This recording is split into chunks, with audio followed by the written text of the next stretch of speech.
sa Papa Dudut Stories, ikaw ay hindi nag-iisa.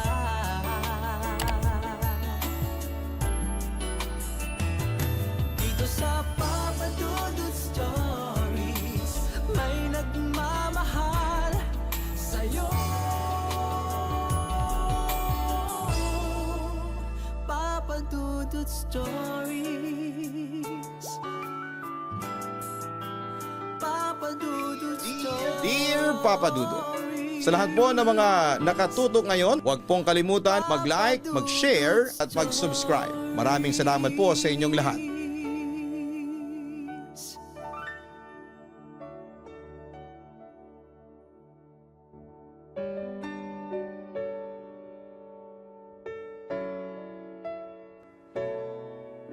Magandang araw po sa inyong lahat. Tawagin niyo na lamang po ako sa palayaw kong Randor. Nakatira ako dito sa Caloocan mula noong mag-asawa ako hanggang ngayon na 28 taong gulang na ako. 5 taon na kaming nagsasama ng aking asawa at nakatira kami sa isang subdivision dito sa Caloocan North. Papadudot, ang ikakwento ko sa inyo ay nangyari noong 18 anyos pa lamang ako doon sa Capiz. Lumaki ako sa piling ng mga palayan, kagubatan, sa isang lugar na tila nakalimutan na ng panahon. Nasaksihan ko na ang lahat ng tagtuyot, bagyo, maging ang mga hindi maipaliwanag na pangyayari sa aming baryo. Ngunit may isang gabi na hindi ko makakalimutan. Isang gabing nagpabago ng paniniwala ko sa mga nilalang na sinasabing katang-isip lamang. Noong bata pa ako, madalas kong marinig ang mga matatanda sa baryo na nagkukwento tungkol sa aswang. May mga nagsasabing ito ay naging anyong hayop. May mga nagsasabing mistula silang anino na lumalabas sa gabi. Hindi ko yon pinapansin noon, Papadudod, sapagkat ang iniisip ko lamang ay kung paano ko maipagpapatuloy ang aming maliit na sakahan. Ngunit nang magbinata na ako at naging magsasaka, ay nangyari sa buhay ko na nakakagimbal. At hindi ko po akalain na pwede palang mangyari sa totoong buhay yung mga napapanood mong pelikulang horror sa sinihan. Isa yung pangyayaring muntik ng malagay ang buhay ko sa bingit ng kamatayan. Isang dapit hapon. Matapos ang maghapong pagsasaka, nagpasya akong magpahinga sa may kubo sa gitna ng aming palayan. Magandang panahon noon, ang bughaw na langit ay may bahid na kahel. At ang simoy ng hangin ay may kasamang bango ng hinog na balay. Pinagmamasdan ko ang paligid, ngunit napansin kong masyadong tahimik ang kapaligiran. Karaniwan sa ganitong oras ay rinig ang huni ng mga kuliglig at ingay ng mga ibon na pauwi sa kanilang mga pugad. Ngunit ng gabing yon ay tila ang buong kalikasan ay huminto, naghihintay. Sa malayo ay may nakita akong aninong gumagalaw sa gilid ng kakahuyan. Sa simula ay inakala kong isa lamang itong ligaw na hayop na naghahanap ng makakain. Ngunit nang ito ay lumapit, doon ko napansing hindi ito isang pangkaraniwang hayop. Ang hugis nito ay tila isang taong nakayuko. Ngunit ang paraan ng paggalaw nito ay parang gumagapang na ahas. Kinilabutan ako. Dali-dali akong bumalik sa bahay, sinarado ko ang pintuan at bintana at siniguradong nakalakang lahat. Mula sa loob, pinakiramdaman ko kung may susunod bang kakaiba. At saka ko narinig ang isang malalim matinis na ungol. Isang tunog na hindi gawa ng kahit na anong hayop na aking nakilala. Habang ako'y nananatili sa loob ng bahay ay napansin kong unti-unting lumalamig ang hangin. Napakabigat ng pakiramdam na para bang may isang matang nakatitig sa akin mula sa dilim. At saka ko narinig ang 3 marahang pagkatok sa pintuan na halos parang sinasadya upang akitin akong buksan ang pinto. Hindi ako kumilos. Sinubukan kong lumapit sa bintana. Dahan-dahan kong sinilip ang labas at doon ko siya nakita. isang babaeng nakatayo sa tapat ng pintuan. Nakayuko, ang kanyang buhok ay mahaba at madilim na nakatakip sa kanyang mukha. Ngunit ang pinaka nakakatakot sa lahat ay ang kanyang mga kamay. Mahaba ang daliri at tila may matutulis na kuko na mas mahaba pa sa karaniwan. "Randor, pagbuksan mo ako." Mahina ngunit matinis ang kanyang tinig. Para bang maraming boses ang nagsasalita ng sabay-sabay. Kinilabutan ako at umatras papalayo sa pintuan. Alam kong hindi ito isang ordinaryong tao. Muli siyang kumatok ngunit ngayon ay mas malakas na. Mas mapilit. Parang sasabog ang dibdib ko sa sobrang takot. Sa isipan ko ay kailangan kong manatiling tahimik.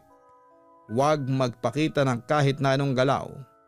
Ngunit sa hindi may paliwanag na kadahilanan, napatingin ako sa ilalim ng pintuan. Doon ko nakita ang kanyang paa, hindi ito paa ng tao.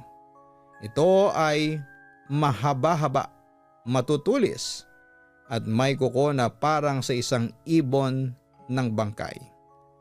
Napatras ako at muntik nang mapasigaw.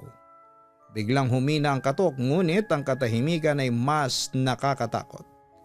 Akala ko ay lumisan na siya ngunit biglang yumanig ang buong bahay, napakalakas ng kalabog ng bubong. Gusto kong tumakbo pero saan? Alam kong nasa labas siya, nasa paligid lamang, naghihintay ng pagkakataon. Napapikit ako at nagdasal at umaasang hindi siya makakapasok. Ngunit hindi ko po inaasahan ang susunod na nangyari. May narinig akong pagkalas ng bubong. Dahan-dahang natanggal ang isang bahagi nito. At sa pagitan ng dilim ay lumitaw ang dalawang mapupulang mata matatalim nagliliyab sa gutom. Ikaw ang gusto ko."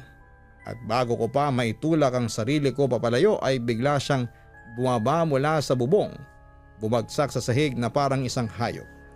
Sa kabila ng dilim ay nasilayan ko ang tunay niyang anyo. Payat, baluktot ang katawan, at ang kanyang bibig ay punong-puno ng mahahabang pangil. Tumakbo ako palabas ng bahay patungo sa palayan. Narinig ko ang kanyang hagik-hik, isang tunog na parang pabulong na halakhak ng maraming boses. Sinubukan kong takbuhan ang masukal na bahagi ng bukid. Umaasang malilito ko siya sa kadiliman. Ngunit naramdaman ko ang malamig niyang hininga sa aking likuran. Wala na akong ibang pagpipilian. Hinugot ko ang itak na palaging nakasukbit sa aking bewang. Hindi ako marunong lumaban sa ganitong klase ng nilalang.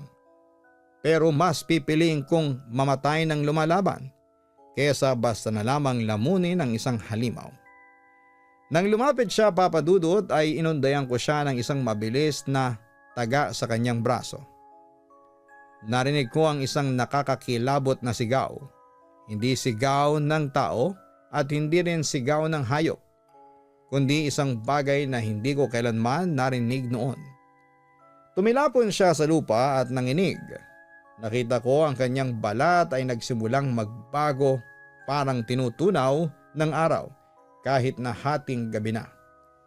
Napaatras siya, Papa Dudut. Naglabas ng isang matinis na ungol bago tuluyang tumakbo papalayo sa kadiliman. At sa isang iglap ay nawala siya na parang usok na nilamon ng gabi. Kinabukasan, ginising ako ng mga kapitbahay na nakikinig sa aking sigaw. Nang isalaysay ko ang nangyari, nagtinginan ng mga matatanda, tila may alam sila na hindi ko pa naunawaan. Siya ang aswang na matagal na nating hinahanap, bulong ng isa sa kanila. Nalaman kong matagal na palang may nawawalang babae sa aming baryo. Isang taong nawala, ilang dekada na ang nakalipas. Mula noon ay nagsimula ng may mawala sa gabi, mga hayop, mga bata at kahit mga matatanda. At ngayon ay alam kong hindi pa tapos ang lahat. Dahil bago sila umalis, may natagpuan akong marka sa aking pintuan, isang bakas ng kamay. Mahaba ang daliri, matulis ang kuko. at sa gitna ng baryo nakasulat ang isang babala. Babalik ako.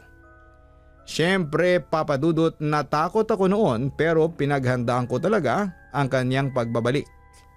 Sa kabilang banda, dahil may sapat naman akong pera noong mga panahong yon at sa tulong na rin ng mga magulang ko sa kabilang bahay, at naayos naman agad ang nasirang bubong sa bahay ko. Pagkatapos noon ay naglagay ako ng pangontra laban sa aswang sa loob at labas ng bahay. Nagsunog pa nga ako ng gulong sa labas kasi yun daw ang isa sa mga pantaboy sa mga aswang. Lumipas naman ang mga gabi pero hindi na ako binalikan ng aswang. Ngunit hindi pa rin ako nagpapasigurado dahil baka hinihintay lamang niya na mawala ang depensa ko saka siya aatake sa akin. Pero sa awa ng Diyos, mukhang hindi na talaga babalik ang aswang na yon, Papa Dudut.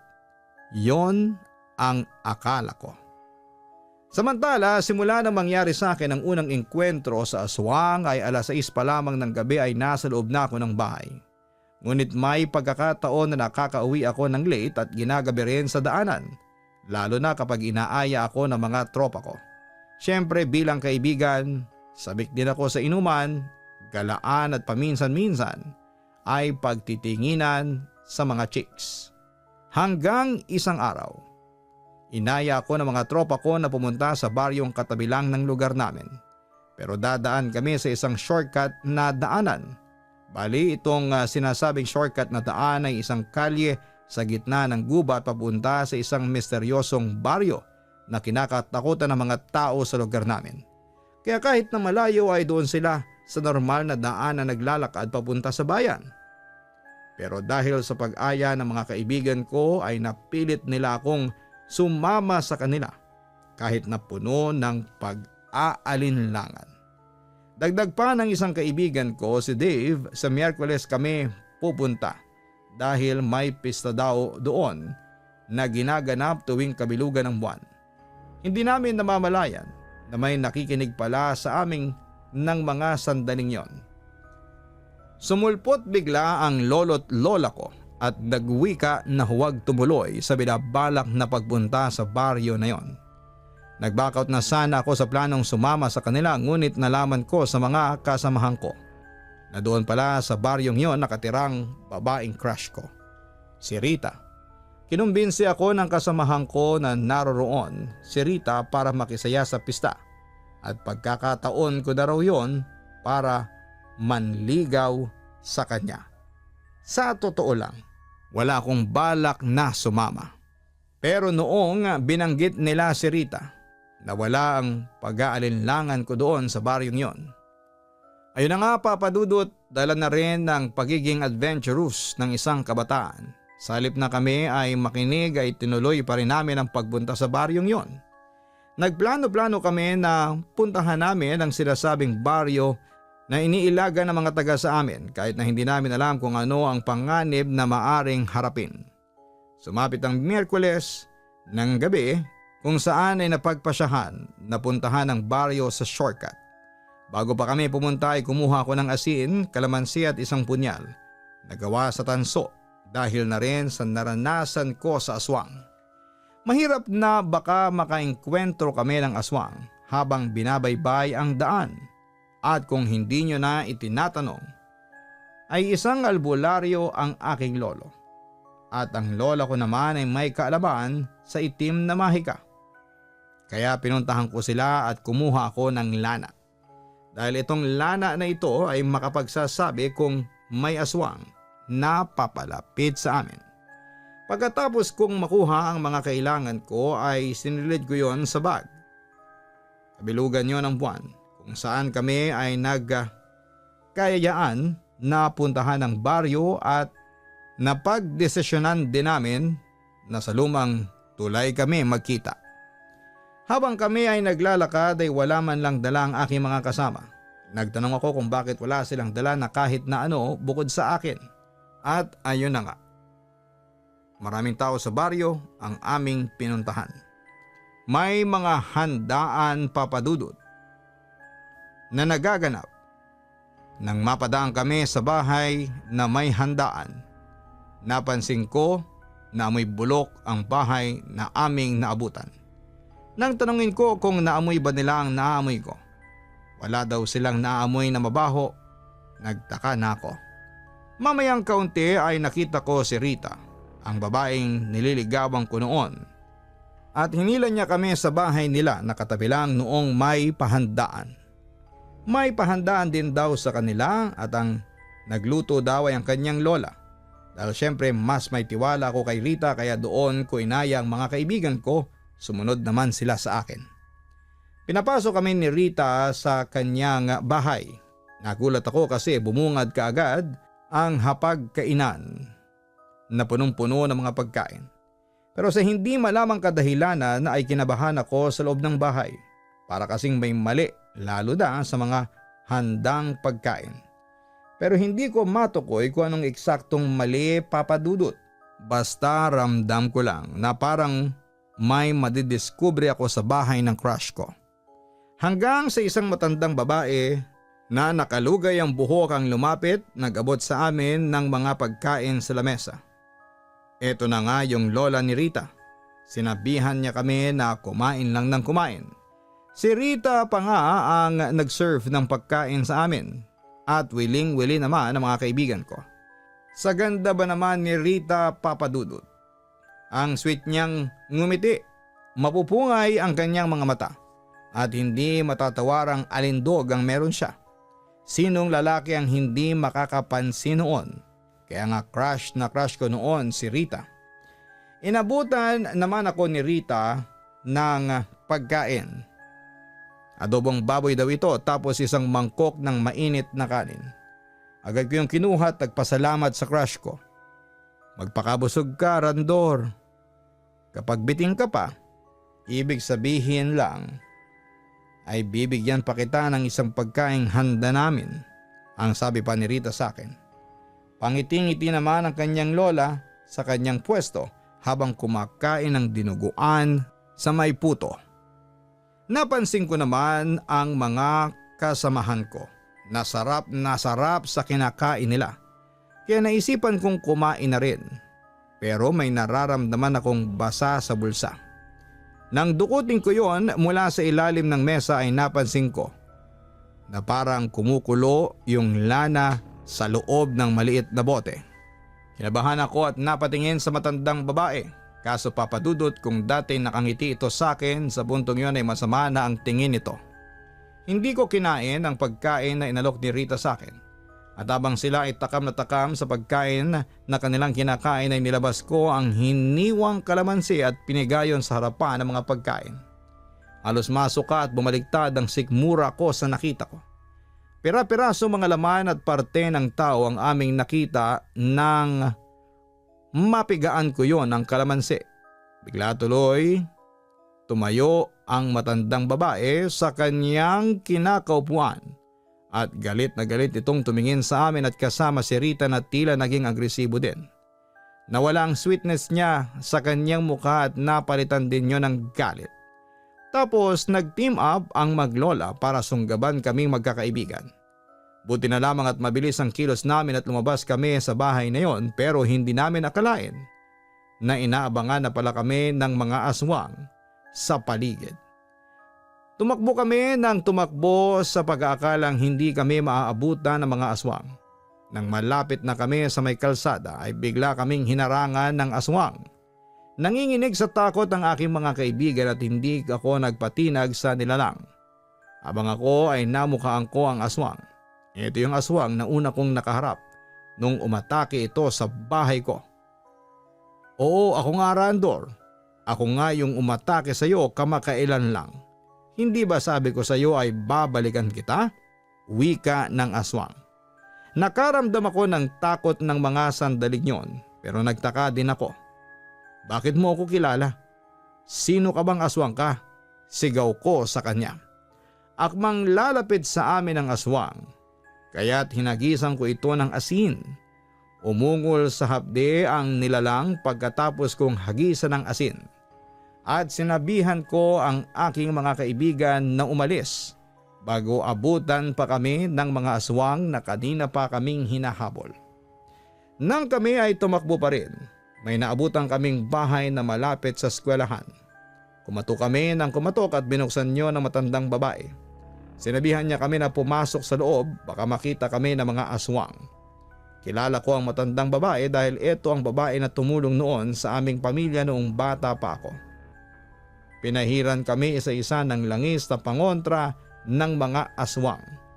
Nang biglang lumagapak ang bubong ng bahay. Una yon ng tik-tik. Kaya't sinabihan kaming huwag na huwag mag-ingay at siya na ang bahalang humarap sa aswang. Lumabas siya sa bahay at umakyat sa bubong. Bigla niyang hinampas ng buntot ng pagi ang nilalang at humiyaw ito ng napakalakas. Sinabihan niya ang nilalang na umalis na at baka siya ay mapatay. Sa kabilang banda ay nag-alala ako sa matanda kaya sumilip ako sa pintuan. Doon ay nakita ko ang aktwal na pagbabagong anyo ng aswang at bumalik sa pagiging tao. Nanlaki ang mga mata ko nang mamukhaan kong kung sino yon. Si Rita. Nakita naman ako ni Rita habang pinahihirapan siya ng matanda. Oo, Randor, ako ang umatake sa iyo doon sa bahay mo. Hindi kita gustong patayin ng gabing yon. Gusto ko lang na gawin kang aswang, sabi pa niya sa akin. Pero bakit? Bakit gusto mong maging aswang din ako? Ano bang balak mo sa akin? Tanong ko sa kanya. Kasi may gusto ako sa iyo. Gusto kitang mapangasawa, Randor. Pero hindi pwedeng maging tayo kasi aswang ako at tao ka. Pag-amin niya sa akin habang namimilipit sa sakit dahil sa paghampas sa kanya ng buntot pagi ng matandang babae. Hindi nagtagal ay nakatayo si Rita. Umiyak at patakbo itong lumayo sa amin ng hubot-hubad. Mabilis namang pumasok sa loob ng bahay ang matanda at nagkandado siya ng pintuan. Baka bumalik pa yung aswang at magsama siya ng mga kasama niya. Bukas na kayo bumalik sa mga bahay ninyo. Dito muna kayo matulog. Wika ng matanda sa amin. Pumayag namang kaming lahat. Ginamot ng babae ang mga kasamahan ko na nakakain ng pagkain ng aswang. Nang umaga na ay hinatid kami ng babae at pinaliwanag niya sa aming mga magulang ang nangyari sa amin. Napagalitan kami ng aming mga magulang at nangako kaming hindi na babalik sa baryo ng mga aswang. Sa kabilang banda, nawala ang paghanga ko kay Rita matapos kong malaman ang totoo mula sa kanya.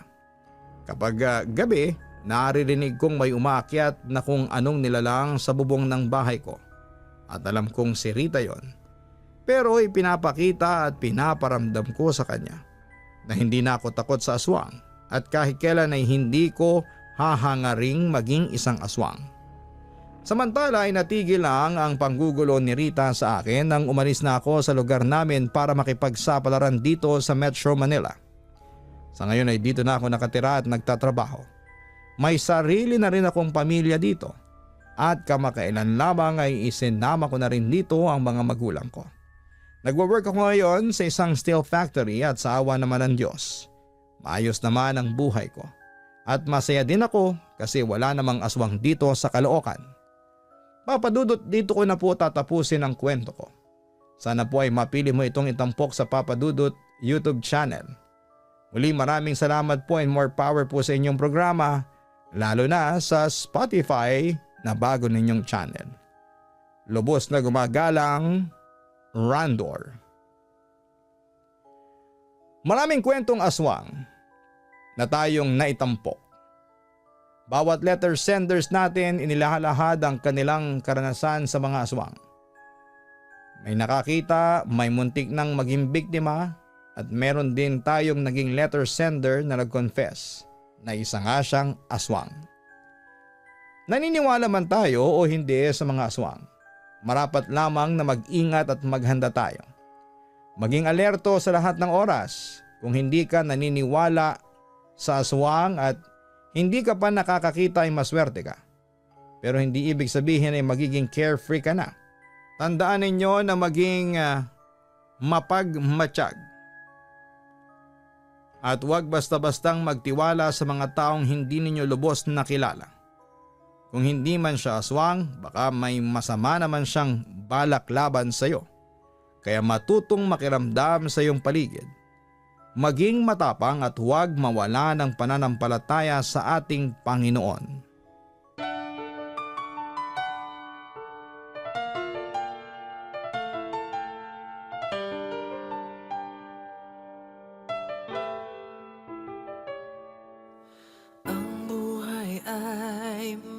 mahiwaga,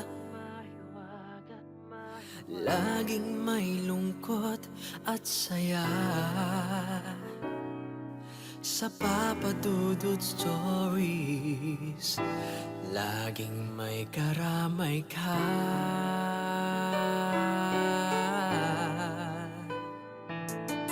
Mga problemang kay bigat, dito ay pakikinggan ka. Sa Papa Dudut Stories, kami ay iyong kasama. Dito sa Papa Dudut Stories, ikaw ay hindi nag-iisa.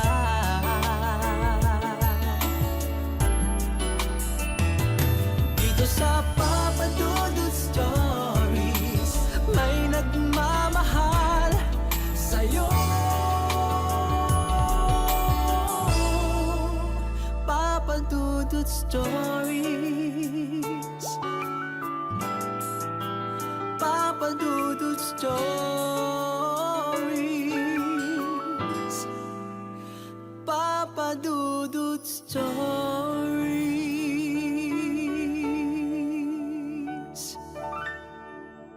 Dito sa Papa Dudut